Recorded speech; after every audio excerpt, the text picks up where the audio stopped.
Hello friends, എല്ലാവർക്കും good morning. അപ്പോൾ പത്രമാറ്റിൻ്റെ ഇന്നത്തെ ഒരു സൂപ്പർ ഹിറ്റ് വിശേഷത്തിലേക്ക് എല്ലാവർക്കും സ്വാഗതം. അങ്ങനെ നമ്മുടെ നവ്യയെ ചോദ്യം ചെയ്തുകൊണ്ടിരിക്കുകയാണ് ഇവിടെ ദേവയാനി. അപ്പോൾ ദേവയാനി ഇങ്ങനെയൊക്കെ പറഞ്ഞു കഴിഞ്ഞപ്പോഴേക്കും, ദൈവമേ, ഇങ്ങനൊരു വീട് ഞാൻ ഇതുവരെ കണ്ടിട്ടില്ല, ഇങ്ങനെ ഒരു വീട് എന്നൊക്കെ ഇങ്ങനെ നവ്യ ഇങ്ങനെ സംസാരിക്കുമ്പോൾ, അതെ, നിൻ്റെ അനിയത്തിയും അതേപോലെ തന്നെയാണ് പറയുന്നത്. പക്ഷേ നല്ല ഉദ്ദേശത്തോടു കൂടി തന്നെയാണെന്ന് മാത്രം.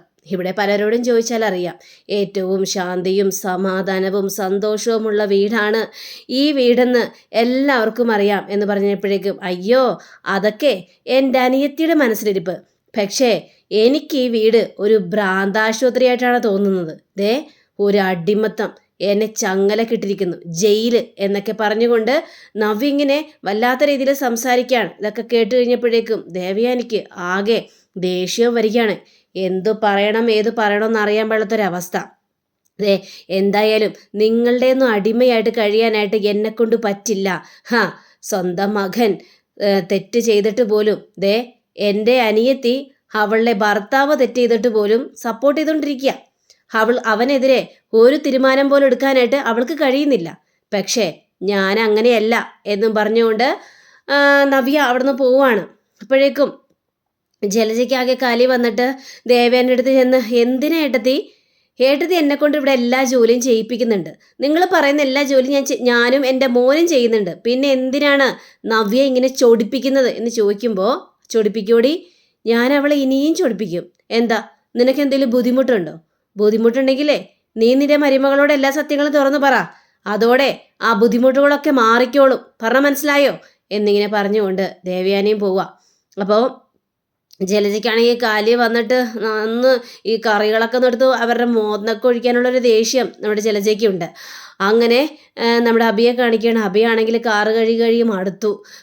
എൻ്റെ ദൈവമേ, ഞാൻ എല്ലാവരെ കൊണ്ട് കാറ് കഴിയിപ്പിച്ചിട്ടേ ഉള്ളൂ. എൻ്റെ ജീവിതത്തിൽ ഞാൻ ആദ്യമായിട്ടാണ് ഇങ്ങനെ പേടിച്ച് വിറച്ച് കാറ് കഴുകുന്നത് എന്നൊക്കെ ഇങ്ങനെ ആലോചിക്കുമ്പോഴാണ് നവ്യ അങ്ങോട്ട് വരുന്നത്. അപ്പം നവ്യയെ കണ്ട ഉടനെ തന്നെ അവളിനി കാണണ്ട എന്നൊക്കെ വിചാരിച്ചുകൊണ്ട് അഭി കാറിൻ്റെ പുറകേലിങ്ങനെ ഒളിക്കുകയാണ്. നവ്യയാണെങ്കിൽ ഇവിടെ പോയി എന്ന് വിചാരിച്ചുകൊണ്ട് കാറിനെ ചുറ്റിനും നോക്കിക്കഴിഞ്ഞപ്പോഴേക്കും ദേ പുറകേലിരുന്ന് ഇങ്ങനെ നമ്പർ പ്ലേറ്റ് തുടക്കുക. ഇതെന്താണ്? അയ്യോ, നീയോ, എന്താ നീ ഒളിച്ചു നിൽക്കുന്നത് എന്ന് നവ്യെ ചോദിക്കണം. അയ്യോ, ഞാൻ ഒളിച്ചു നിന്നല്ല നവ്യെ, ഞാനിവിടെ നമ്പർ പ്ലേറ്റ് കഴുകുകയായിരുന്നു. നീ എന്തിനെ കാറ് കഴുകാനായിട്ട് പോകുന്നത്? അത് പിന്നെ മുഷിഞ്ഞ് കിടക്കുന്ന കാറല്ലേ, അതുകൊണ്ടൊന്ന് കഴുകി. അതിനിത് നിൻ്റെ കാറല്ലല്ലോ. അല്ല, എൻ്റെ കാറായാലും നിൻ്റെ കാറായാലും ദേ നമ്മുടെ വീട്ടിലുള്ള കാറല്ലേ, അതുകൊണ്ട് ഞാൻ കഴുകിയെന്നുള്ളൂ. ദേ അബി, എന്നോട് കള്ളം പറയേണ്ട ആവശ്യമൊന്നുമില്ല. ദേ, നിന്നെ കൊണ്ട് ഇതെല്ലാം ചെയ്യിപ്പിച്ചത് ഇളയമയാണെന്ന് എനിക്ക് മനസ്സിലായി. ഇതൊക്കെ കേട്ട് കഴിഞ്ഞപ്പോഴേക്ക് എന്ത് ചെയ്യാനാണ് നവ്യെ, എനിക്കിത് ചെയ്തല്ലേ മതിയാവുള്ളൂ. എനിക്ക് പിടിച്ചു നിൽക്കണം, എൻ്റെ ജോലി എനിക്ക് തിരിച്ചു കിട്ടണ്ടേ. അതുകൊണ്ട് അവർ പറയുന്നത് ഒക്കെ അനുസരിക്കേണ്ട ഗതികേട് എനിക്ക് വന്നിരിക്കുകയാണ്. പിന്നെ ഞാൻ എന്ത് ചെയ്യും? എന്തിനാണ് നമ്മൾ ഇത്ര കഷ്ടപ്പെട്ട് ഇവിടെ പിടിച്ചു നിൽക്കുന്നത്? അബി, നമുക്ക് നമ്മുടെ പാട് നോക്കി പൊയ്ക്കൂടെ? ദേ, ഇവിടെ എല്ലാവരെയും തോൽപ്പിക്കാൻ വേണ്ടിയാണ് ഞാൻ ശത്രുവായ ആ ഒരു കമ്പനിയിലേക്ക് ഫാഷൻ ഡിസൈനറായിട്ട് പോയത്, ഞാനിവിടെ മോഡലായത്. അതൊക്കെ നിനക്ക് ഓർമ്മയില്ലേ? നമുക്ക് നമ്മുടേതായ ജീവിതമുണ്ട്. എന്തിനാ എല്ലാവരുടെയും ആട്ടും തുപ്പും കേട്ടിട്ട് ഇവിടെ പിടിച്ചു നിൽക്കേണ്ട കാര്യമൊന്നുമില്ല. നിനക്കും നിൻ്റെ അമ്മയ്ക്കും വേണ്ടിയാണ് ഞാനിങ്ങനെ കുറേ ത്യാഗങ്ങളെല്ലാം ചെയ്യുന്നത്. പിന്നെ നിൻ്റെ മുത്തശ്ശനെയും ബാക്കിയുള്ളവരെയും താറ പറ്റിക്കാൻ വേണ്ടി തന്നെയാണ് ഞാൻ മോഡലായിട്ട് പോയത്, ഇനിയും പോകും. ദേ, ഈ മൂർത്തി ജ്വല്ലറി ഇല്ലേ, ഞാൻ തകർക്കും, ആ കമ്പനി ഞാൻ തകർക്കും എന്നും പറഞ്ഞുകൊണ്ട് നവ്യ പോവുക. നവ്യ പോയി കഴിഞ്ഞപ്പോഴേക്കും അബിക്ക് അതൊക്കെ കണ്ടു കഴിഞ്ഞപ്പോഴേക്കും ഒരുപാട് സന്തോഷമൊക്കെ തോന്നുന്നുണ്ട്. അങ്ങനെ അബിയാണെങ്കിൽ ഇവളെ കൊണ്ട് തന്നെ ഇതെല്ലാം ചെയ്യിപ്പിക്കണം, എന്നിട്ട് ഈ കുടുംബം കുളം തോണ്ടണം, ഇതാണ് നമ്മുടെ അബിയുടെ മനസ്സിലിരിപ്പ്. അങ്ങനെ പിന്നീട് കാണിക്കുന്നത് നമ്മുടെ ഈ അബിയാണ്. അപ്പം അബി നേരെ ഈ അനാമികയുടെ വീട്ടിലേക്ക് പോയിരിക്കുകയാണ്. അപ്പം അനാമികയുടെ വീട്ടിലേക്ക് പോയപ്പോൾ അബിയോട് പറയണത്, കേക്ക് മുറിക്ക്. ഞാൻ കേക്ക് മുറിക്കണോ അങ്കളെ? നിങ്ങളൊക്കെ മുറിച്ചാൽ പോരെ, അല്ലെങ്കിൽ നമുക്ക് എല്ലാവരും കൂടെ ഒരുമിച്ച് മുറിക്കാം. വേണ്ട, നീ തന്നെ മുറിക്കണം മോനെ, നീയാണല്ലോ ഇതിനെല്ലാത്തിനും പിന്നിൽ. അയ്യോ, ഞാനൊന്നും അല്ല ഇതിന് പിന്നിൽ, അവിടുത്തെ മാനേജറാണ് ഇതിനെല്ലാത്തിനും പിന്നിൽ ആ സത്യങ്ങൾ മുഴുവൻ അറിയിച്ചത്. ഏതായാലും ആദർശേട്ടൻ ജയിലിലായല്ലോ, അതിൽ തന്നെ വളരെയേറെ സന്തോഷമുണ്ട്. എന്തൊക്കെയായിരുന്നു വീരവാദങ്ങളൊക്കെ, അഹങ്കരിച്ച് അങ്ങ് കൊമ്പത്ത് നടക്കുകയായിരുന്നില്ല അവർ മുഴുവനും. ഇപ്പോൾ ആദർശ് ജയിലായി കഴിഞ്ഞപ്പോഴേക്കും ആ കുടുംബം മുഴുവനും കരച്ചിലായല്ലേ? അതേ അങ്കിളെ, അതിന് യാതൊരു സംശയവുമില്ല. ഇനി അങ്ങോട്ട് തകർച്ചകളുടെ നാളുകൾ തന്നെയാണ്. പിന്നെ അവരെ തകർക്കാൻ വേണ്ടി തന്നെയാണല്ലോ നവ്യ മോഡലായിട്ട് ആ കമ്പനിയിൽ പോയിരിക്കുന്നത്. ഇനി ഓരോ തകർച്ചയും കാണാൻ കിടക്കുന്നതേ ഉള്ളൂ. ഇനി അവരെങ്ങനെ നിലക്ക് നിർത്തണമെന്ന് എനിക്ക് നന്നായിട്ട് തന്നെ അറിയാം. അതേ മോനെ, നിലയ്ക്ക് നിർത്തണം മോനെ എന്നൊക്കെ ഇങ്ങനെ പറയാ. അതിനുശേഷം ഇവരെല്ലാവരും കൂടി ഇങ്ങനെ കേക്ക് മുറിച്ച് കേക്കൊക്കെ വായിലൊക്കെ വെച്ച് കൊടുക്കുകയാണ് ഈ ഒരു സന്തോഷത്തിൽ. അപ്പോൾ അനാമികയുടെ അമ്മയാണെങ്കിൽ അതേ ദേ ഇത്രയും പോരട്ടോ, ഇനി ഭക്ഷണം കൂടി കഴിച്ചിട്ട് പോയാൽ മതി. മോന് വേണ്ടിയിട്ട് എല്ലാ കാര്യങ്ങളും ഞങ്ങൾ ഒരുക്കി വെച്ചിട്ടുണ്ട്. ഏതായാലും വാ മോളെ, നമുക്ക് അടുക്കളയിലേക്ക് ചെല്ലാം എന്നും പറഞ്ഞുകൊണ്ട് അനാമികയെ വിളിച്ചുകൊണ്ട് പോവാണ്. അപ്പോഴേക്കും ഇയാളാണെങ്കിൽ വേണുവാണെങ്കിൽ എൻ്റെ ദൈവമേ, എൻ്റെ പൊന്നബി, ഞാനേ കടത്തിൽ മുങ്ങി നിൽക്കുകയാണ്. ഒരു മാസം 5 ലക്ഷം രൂപ വരെ എനിക്ക് കൊടുക്കാനുണ്ട്. എന്ത് ചെയ്യണമെന്ന് എനിക്ക് അറിയാൻ പാടില്ല അബി. അങ്കളെ സങ്കടപ്പെടല്ല അങ്കളെ, എല്ലാത്തിനും ഒരു വഴി വരുമെന്നേ. അങ്കിള് സങ്കടപ്പെടാതിരിക്കുക. ഞാൻ കണ്ടിട്ടുണ്ട് എല്ലാത്തിനും ഒരു വഴി എന്ന് അബി ഇങ്ങനെ ഇയാളോട് പറയാ. പിന്നീട് കാണിക്കുന്ന നമ്മുടെ മൂർത്തി മുത്തശ്ശനെയാണ്. അപ്പോൾ മുത്തശ്ശനാണെങ്കിൽ 2 ആൺമക്കളോടും ചോദിക്കുകയാണ്, എന്നാലും നിങ്ങൾ എന്തിനാണ് എന്നോട് ഈ സത്യങ്ങളെല്ലാം മറച്ചു വെച്ചത്? എന്നോട് പറയായിരുന്നില്ലേ ആദർശ് ജയിലിലാണെന്ന്? അത് പിന്നെ അച്ഛാ, അത് അച്ഛന് വെറുതെ ഷോക്ക് തരണ്ടായെന്ന് വിചാരിച്ചുകൊണ്ടാണ് ഇതൊന്നും പറയാതിരുന്നത്. എന്നിട്ട് എന്തായി? നയനമോള് വഴി ഞാൻ സത്യങ്ങളെല്ലാം അറിഞ്ഞില്ലേ? ആ കൊച്ചു വേണം എന്നോട് ഇതെല്ലാം പറയാനായിട്ട്. ഇതൊക്കെ നേരത്തെ എന്നോട് പറഞ്ഞിരുന്നെങ്കിൽ എന്തെങ്കിലും നടപടികൾ എനിക്ക് എടുക്കായിരുന്നു. ഇപ്പം അതിന് വല്ലതിനും പറ്റുന്നുണ്ടോ? എനിക്ക് എന്തെങ്കിലും നടപടി എടുക്കാനായിട്ട് സാധിക്കുന്നുണ്ടോ? ഇതൊക്കെ നേരത്തെ പറയണമായിരുന്നു അച്ഛാ. ഏതായാലും ഇപ്പം വന്നു. അപ്പോൾ നമ്മുടെ അനിയാണെങ്കിൽ, മുത്തശ്ശ ഇനി അതൊന്നും പറഞ്ഞിട്ട് കാര്യമില്ലല്ലോ. എങ്ങനെയെങ്കിലും ആദർശേട്ടനെ പുറത്തിറക്കാനുള്ള വഴികളെല്ലാം ചെയ്യണം, അല്ലെങ്കിൽ ശരിയാവില്ല. അതിനുള്ള വഴികൾ എന്താണെന്ന് ഞാൻ നോക്കുന്നുണ്ട്. ഉടനെ തന്നെ ആ ഒരു പ്രവൃത്തി ഞാൻ ചെയ്യും എന്നും പറഞ്ഞുകൊണ്ട് മുത്തശ്ശൻ ഇങ്ങനെ നിൽക്കുക. അങ്ങനെ നമ്മുടെ അനി ഇങ്ങനെ വണ്ടി പോയിക്കൊണ്ടിരിക്കുക. ആ സമയത്ത് അനിക്കൊരു കോള് വരികയായിരുന്നു. നന്ദുവിൻ്റെ കോളായിരുന്നു. നന്ദു പറ നന്ദു, എന്തായി അനി? അവിടുത്തെ കാര്യങ്ങളെല്ലാം എന്തായി? എന്താകാനായിട്ട്, ആകെ കലങ്ങി ഇതായിട്ടൊരവസ്ഥയാണ്. ആദർശേട്ടൻ്റെ ആ ഒരു ജയിൽവാസത്തിൽ എല്ലാവരും ഭയങ്കര സങ്കടപ്പെട്ടിരിക്കുക. ആദർശേട്ടൻ ജയിലിലാണെന്ന് പറയുമ്പോഴേ എൻ്റെ ചങ്ക് കിടന്ന് പിടയ്ക്കുകയാണ്. എനിക്ക് ഒന്നിനൊരു ഉഷാറില്ല നന്ദു.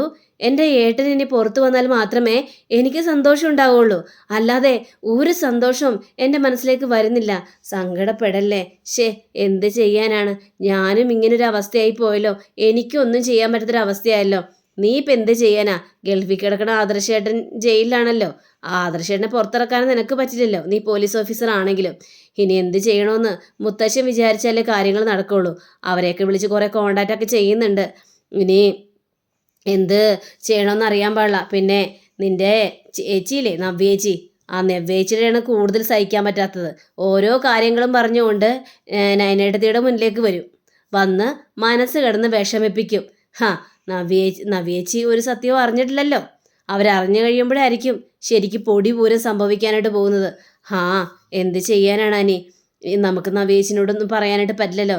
ചേച്ചി ഒരു പ്രത്യേക സ്വഭാവക്കാരിയാ. സത്യങ്ങളെല്ലാം വല്ല അറിഞ്ഞു കഴിഞ്ഞിട്ടുണ്ടെങ്കിൽ പിന്നെ എന്ത് തീരുമാനം എടുക്കുമെന്ന് നമുക്ക് പോലും പറയാൻ പറ്റാത്തൊരവസ്ഥയായിരിക്കും. അതുകൊണ്ട് കൂടുതൽ കടുത്ത തീരുമാനമൊന്നും എടുക്കാതിരിക്കുന്നതായിരിക്കും നല്ലത് എന്നിങ്ങനെ പറയാം. ശരി, എന്തെങ്കിലും കാര്യങ്ങളുണ്ടെങ്കിൽ ഞാൻ നിന്നെ വിളിക്കാം എന്നും പറഞ്ഞുകൊണ്ട് അവിടെ ഫോൺ വയ്ക്കുകയാണ്. ഇങ്ങനെ ഫോൺ വെച്ച് കഴിഞ്ഞപ്പോഴേക്കും നന്ദുവിനാണെങ്കിൽ ഭയങ്കരേറെ സങ്കടം. ദൈവമേ, ആദർശേട്ടൻ എത്രയും പെട്ടെന്നൊന്ന് പുറത്തിറങ്ങിയാൽ മതിയായിരുന്നു എന്ന് ചിന്തിക്കുകയാണ്. അങ്ങനെ പിന്നീട് കാണിക്കുന്നത് നമ്മുടെ നയനയാണ്. അപ്പം നയനയാണെങ്കിൽ ആകെ സങ്കടപ്പെട്ടിരിക്കുക. ഭയങ്കരമായിട്ട് ഇങ്ങനെ കിടന്ന് കരയുകയാണ്. ദൈവമേ, ആദർശേട്ടൻ ജയിലിലായല്ലോ, എനിക്ക് ആരുണ്ട്? ആദർശേട്ടൻ ഒന്ന് വിളിക്കാൻ പോലും പറ്റുന്നില്ലല്ലോ എന്നൊക്കെ ഇങ്ങനെ ചിന്തിച്ചിരിക്കുമ്പോൾ നയനയുടെ ഫോണിലേക്ക് ഒരു കോള് വരികയാണ്. അത് ആദർശമായിരുന്നു. ആദർശിൻ്റെ കോള് കണ്ടു കഴിഞ്ഞപ്പോഴേക്കും നയനയ്ക്ക് വിശ്വസിക്കാൻ പറ്റിയില്ല. ഞാൻ ഓടിച്ചെന്ന് ആ ഒരു കോൾ എടുക്കുക. ആദർശേട്ടാ എന്ന് പറഞ്ഞ് വിളിക്കുകയാണ്. എന്താ, പേടിച്ചു പോയോ? ഞാൻ വിളിക്കാത്തതിൽ പേടിച്ചു പോയോ എന്ന് ചോദിക്കണം. ആദർശേട്ടാ, എങ്ങനെയാ ആദർശേട്ടാ? ആദർശേട്ടൻ ജയിലിലല്ലേ? പിന്നെ എങ്ങനെ ആദർശേട്ടൻ വിളിച്ചു എന്നിങ്ങനെ ഭയങ്കര ആകാംക്ഷയോട് ചോദിക്കുകയാണ്. എന്നെ ജയിലിലാക്കാനുള്ളൊരു ശ്രമമൊക്കെ നടന്നു, പക്ഷേ അതൊന്നും നടന്നില്ല. ഞാൻ ജയിലെന്നായില്ല, ഞാൻ ഓഫീസിൽ തന്നെ ഇരുന്നാ വിളിക്കുന്നത്. പിന്നെ ആദർശേട്ടാ, എന്താ അവരെല്ലാം അങ്ങനെ പറഞ്ഞത് ആദർശേട്ടാ? ഞാൻ എത്രമാത്രം പേടിച്ചെന്നറിയാവോ? ഞാൻ എത്രമാത്രം വിളിച്ചെന്നറിയാവോ? എനിക്കറിയാം മോളെ, നിന്റെ മിസ് കോൾ ഞാൻ കണ്ടായിരുന്നു, അതുകൊണ്ടല്ലേ ഇപ്പം തിരിച്ച് വിളിച്ചത്. ദേ ഞാൻ എന്താ കോൾ എടുക്കാതിരുന്നെന്നറിയാമോ? എൻ്റെ ഫോണ് പോലീസുകാരുടെ കയ്യിലായിരുന്നു. ഇവരെ ചില കളികളൊക്കെ നടന്നു, പക്ഷേ അതിലൊന്നും ഞാൻ പിടി വീണില്ല. അതെ, ഞാൻ രക്ഷപ്പെടുക തന്നെ ചെയ്തു. പിന്നെ പോലീസുകാരെൻ്റെ കയ്യിലേക്ക് ഫോൺ തന്നപ്പോഴാണ് എനിക്ക് നിന്നെ വിളിക്കാൻ പറ്റിയത് മോളെ. ദേ സങ്കടപ്പെടേണ്ട, മനസ്സ് വിഷമിപ്പിക്കരുത്, നന്നായിട്ട് ഭക്ഷണം കഴിക്കണം. ഇപ്പം ഞാൻ വിളിച്ചില്ലേ ആദർശേട്ടാ, ഇപ്പോഴും എനിക്ക് വിശ്വസിക്കാൻ പറ്റുന്നില്ല, ഇത് സ്വപ്നമാണോ യാഥാർത്ഥ്യമാണോന്ന്. ഇത് സ്വപ്നമൊന്നുമല്ലെന്നേ, യാഥാർത്ഥ്യം തന്നെയാണ്. ദേ ഞാൻ നിന്റെ ആദർശേട്ടൻ തന്നെയാണ്, മനസ്സിലായല്ലോ. ഇനി ഈ കാര്യത്തെക്കുറിച്ച് ഓർത്തൊന്നും സങ്കടപ്പെടണ്ട. നീ സങ്കടപ്പെട്ടിരിക്കുകയാണെന്ന് എനിക്ക് ശരിക്കും അറിയായിരുന്നു, അതുകൊണ്ടാ ഞാൻ പെട്ടെന്ന് തന്നെ നിന്നെ വിളിച്ചത് മോളെ. ഇനിയും കുറേ ജോലികളെല്ലാം എനിക്കിവിടെ ചെയ്തു തീർക്കാനുണ്ട്. ദേ എന്നിട്ട് ഞാൻ വിളിക്കുള്ളൂ കേട്ടോ. ഞാൻ വിളിച്ചില്ലെന്ന് വിചാരിച്ച് സങ്കടപ്പെടേണ്ട. എനിക്കിവിടെ യാതൊരു കുഴപ്പമില്ല, ഞാനിവിടെ ഭയങ്കര സേഫാണ്. ഇപ്പോൾ സങ്കടമെല്ലാം മാറിയല്ലോ. ഇനി നന്നായിട്ട് ആരോഗ്യം നോക്കണം. നമ്മുടെ കുഞ്ഞുണ്ട് വയറ്റിൽ, ആ കുഞ്ഞിൻ്റെ കാര്യം കൂടി നോക്കണം കേട്ടോ. അപ്പം നമ്മുടെ നയനയാണെങ്കിൽ ശരി ആദർശേട്ടാ, അങ്ങനെയും പറഞ്ഞുകൊണ്ട് അവിടെ ഫോൺ വെക്കുകയാണ്. അപ്പോൾ നയനയ്ക്ക് വന്ന സന്തോഷം അത് പറഞ്ഞറിയിക്കാൻ പാടില്ലാത്ത സന്തോഷം തന്നെയായിരുന്നു. അങ്ങനെ നയന നേരെ മുത്തശ്ശൻ്റെ അടുത്തേക്ക് ഓടി ചെല്ലുകയാണ്. മുത്തശ്ശ എന്നും പറഞ്ഞുകൊണ്ട് വിളിക്കുകയാണ്. എന്താ മോളെ, മുഖത്ത് ഭയങ്കര ഒരു സന്തോഷമാണല്ലോ. ആദർശ് വിളിച്ചോ എന്ന് ചോദിക്കുമ്പോൾ അതേ മുത്തശ്ശ, ആദർശ് ഏട്ടൻ വിളിച്ചു എന്ന് പറയാണ്. ആദർശ് വിളിച്ചല്ലേ? അതേ മുത്തശ്ശ, ആദർശേട്ടൻ ജയിലിലൊന്നല്ലായിരുന്നോ മുത്തശ്ശ? ആദർശേട്ടൻ ഇപ്പോൾ ഓഫീസിൽ തന്നെയുണ്ട്. ആദർശേട്ടനെ കൊടുക്കാനുള്ള എന്താ പരിപാടിയൊക്കെ ചെയ്തെന്നാ പറഞ്ഞത്. പക്ഷേ ആദർശേട്ടൻ രക്ഷപ്പെട്ടു അത്രേ. ദേ അതുകൊണ്ട് ആദർശേട്ടൻ എന്നോട് സംസാരിച്ച് കഴിഞ്ഞപ്പോഴേക്കും മനസ്സിന് എന്തൊരു ആശ്വാസമാണെന്ന് അറിയാവോ മുത്തശ്ശ? ഇത് കേട്ട് കഴിഞ്ഞപ്പോഴേക്കും എനിക്കറിയാം മോളെ. ദേ നിന്റെ കണ്ണെന്നറിഞ്ഞാലേ എനിക്കത് സഹിക്കാൻ പറ്റില്ല. ഇവിടെ ആരൊക്കെ എന്തൊക്കെ ദുഃഖിച്ചിരുന്നാലും ഒരു പരിധിവരെ ഞാൻ സഹിക്കും. ദേ പക്ഷേ എൻ്റെ മോളുടെ കണ്ണെന്നറിഞ്ഞു കഴിഞ്ഞാൽ ഈ മുത്തശ്ശന് അതൊട്ടും സഹിക്കാൻ പറ്റാത്തൊരു കാര്യം തന്നെയാണ്. അതുകൊണ്ടാണല്ലോ മുത്തശ്ശൻ ഇങ്ങനൊരു പ്രവൃത്തി ചെയ്തത്. ആദർശ് മോളെ വിളിച്ചില്ലേ? അതേ മുത്തശ്ശ, ഇപ്പോഴാ മനസ്സിൻ്റെ ഒരു ഭാരം ഇറങ്ങിയത്. എനിക്ക് എത്രമാത്രം സന്തോഷമായെന്ന് അറിയാവോ മുത്തശ്ശ? ഇതിൽ പരം സന്തോഷം എനിക്കിനി കിട്ടാനില്ല. എനിക്കറിയാം മോളെ. ദേ അതുകൊണ്ടാണല്ലോ മുത്തശ്ശൻ മോൾക്ക് വേണ്ടി ഈ കാര്യങ്ങളെല്ലാം ചെയ്യാനായിട്ട് ഒരുങ്ങിയത്. ഇനി ദേ ആദർശിനെ തോൽപ്പിക്കാനായിട്ട് ആരും വരില്ല. പിന്നെ മോളുടെ ചേച്ചിയുടെ കാര്യം ആലോചിക്കുമ്പോഴാ ഈ മുത്തശ്ശിന് സങ്കടം. ജലജയും അഭിയും ഓരോ പ്രവൃത്തികളും ചെയ്തു കൂട്ടുന്നത് കണ്ടില്ലേ? ഞാൻ ഏറ്റവും വലിയ തെറ്റ് ചെയ്തത് ജലജയെ ദത്തെടുത്തതാണ്. ജലജ ഇവിടെ വരുമ്പോൾ എനിക്കൊരു പെൺകുട്ടി ഉണ്ടായിരുന്നില്ല, 2 ആൺമക്കളായിരുന്നു. അതിനുശേഷമാണ് അവള് ജനിച്ചത്.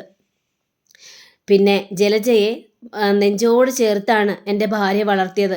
അവൾക്ക് എല്ലാ ലാളനയും കൊടുത്തു. ജലജയെ പിന്നെയും സഹിക്കാം, പക്ഷേ അവളുടെ മകൻ വലുതായി വന്നപ്പോഴാണ് ഭയങ്കര ഒരു വൃത്തികെട്ടവനായിട്ട് മാറിയത്. ഒരിക്കലും തിരുത്താൻ പറ്റാത്ത ഒരാളായിട്ട് മാറിയത്. എന്ത് ചെയ്യാനാണ് മോളെ, എല്ലാം സഹിച്ചല്ലേ മതിയാവുള്ളൂ. എൻ്റെ പ്രായം ഇങ്ങനെയായി പോയി. അല്ലെങ്കിലേ അവനെ ഞാൻ അടിച്ചിറക്കാനെ. ഇത്രയ്ക്കും വൃത്തികെട്ട പ്രവർത്തികൾ ചെയ്യുന്ന ഒരുത്തനെ ഞാൻ കണ്ടിട്ടില്ല മോളെ എന്നൊക്കെ നമ്മുടെ നയനയോട് പറയാണ്. പക്ഷേ നവ്യ ഈ സത്യങ്ങൾ അറിഞ്ഞു കഴിഞ്ഞാൽ എന്ത് ചെയ്യും? നവ്യ ഇപ്പോൾ നമ്മുടെ കമ്പനി തകർക്കാൻ വേണ്ടി ഓരോ പ്രവർത്തികളും ചെയ്യുന്നുണ്ട്. പക്ഷേ അതൊന്നും തിരുത്താനായിട്ട് പറ്റില്ലല്ലോ. മുത്തശ്ശ, ഒരു കാര്യം ചെയ്താലോ? നമുക്ക് അഭിയുടെ അമ്മയെ കൊണ്ട് തന്നെ നവ്യേച്ചിയെ തിരുത്തിപ്പിച്ചാലോ? അങ്ങനെ തിരുത്തിയാൽ കുറേക്കേറെ ശരിയാവില്ലേ? എവിടെ ശരിയാകാനായിട്ട്? ഒന്നും ശരിയാനായിട്ട് പോകുന്നില്ല.